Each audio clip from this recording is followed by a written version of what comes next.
One person who's been skeptical of this administration's approach to Iran is longtime war on terror journalist Spencer Ackerman. After Trump's ceasefire announcement, Ackerman posted two big questions. A ceasefire leading to what? The status quo before June 12th that permitted Israel to assassinate people on Iranian soil. Also, what negotiations between the U.S. and Iran will be possible given Trump's terms are surrender terms? It was Trump who ripped up the JCPOA, and Trump just bombed Iran. Spencer Ackerman has reported on the war on terror since 2002. He's author of The Reign of Terror, How the 9/11 Era Destabilized America and Produced Trump. He currently writes the indispensable Forever Wars newsletter, which I recommend, and he joins me now. Good to have you here. Thanks, Chris. Well, those questions, I mean, we can't talk about the substance of any of this yet because we don't know. So what are the big questions that you're trying to find out that you want to see happen here? So first of all, before the war started, before Israel started bombing Iran on June 12th, there might not have been a ceasefire in place, but Israel was still assassinating Iranian nuclear scientists, right. Assassinating Ismail Haniyeh from Hamas and so on. So if we're looking at in Tehran. Right. And so if we're looking at what a ceasefire would be now, does Israel still get to do that? Right. Second of all, they probably do. Right. Second of all, while neither Israel nor Iran formally have confirmed the ceasefire, we don't know if this is an actual ceasefire.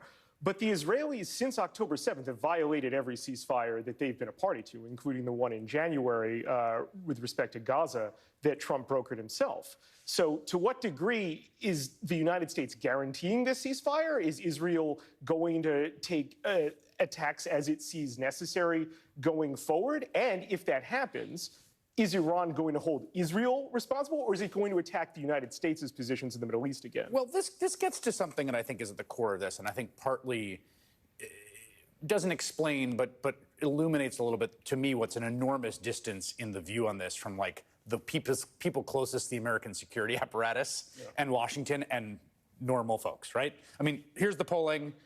45% oppose the striking of Iran. Before the strikes, 25% support.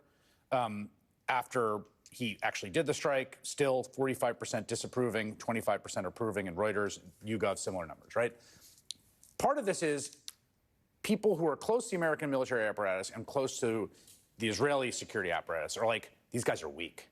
Now's the time. They got nothing. Do it, do it, do it. They can't do anything. It's just this pure calculation of relative strength and weakness. That's right. This was a moment of opportunity that the Israelis took after, in the late summer and fall, pretty much decimating Iranians' so-called resistance axis coalition in the region. This isn't anything about nuclear weapons. Right. This is a pure pretext. They were on their back. The Israelis had a chance to do this. We're going to find out, not now, at some point in the future, what exactly happened between Benjamin Netanyahu and Donald Trump in the White House on April 7th, because that meeting seems to be the genesis of everything that's come after.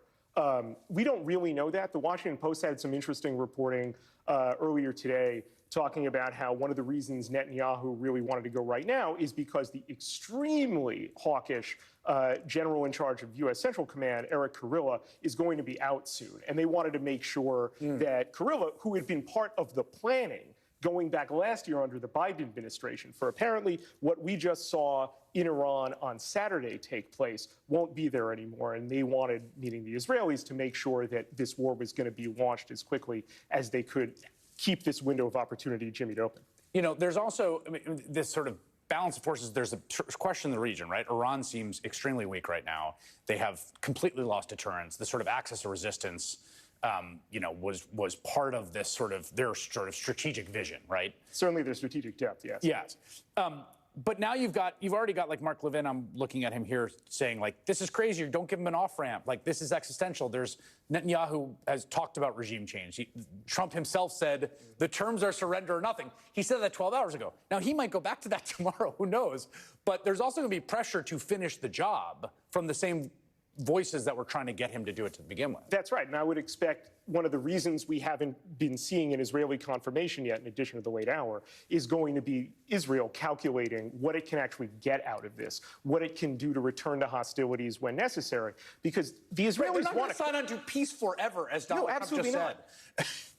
Israel wants Either side. Israel wants to collapse the Iranian regime. Yes. It sees an opportunity to do that. There are important elements within the United States military and the United States security apparatus more broadly that are really, really on board with that they see this as a unique opportunity that has to be maximized. How long this ceasefire can hold on what terms, we have no idea. Spencer Ackerman, who writes Forever Wars, thank you so much for coming in today.